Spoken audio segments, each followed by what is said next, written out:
Eanes ISD will soon make a decision on the largest ever bond package. And the suggested $130 million would go towards facilities, new technology, and upgrade athletic spaces, but it will ultimately be up to voters to decide in May. KXAN's Nabil Ramanda breaks down the needs of the district.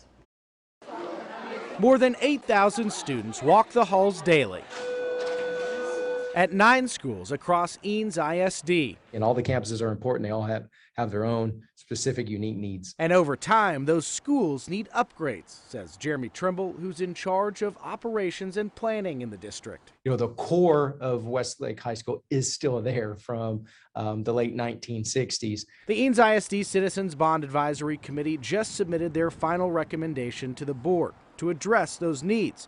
It's a $130 million package, which would address facility upgrades, new technology, and address athletic upgrades as well. It is the largest bond that we've had. About $65 million would go towards facilities alone. That's things like adding new parking lots and upgrading classrooms, also making sure HVAC systems are in good shape.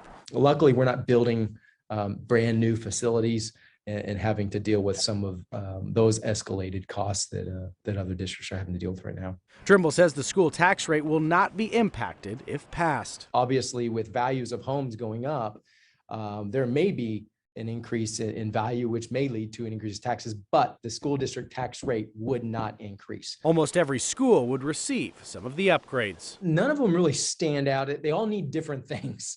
Nabil Ramanda, KXAN News. And if approved, the bond vote would be held in May. The tentative plan is to put 3 propositions on the ballots, A, B, and C. A is the main general maintenance prop. Prop B would go towards stadium upgrades, and Prop C would go to technology and devices. While there could be some changes made, the board will finalize numbers at the next 2 board meetings.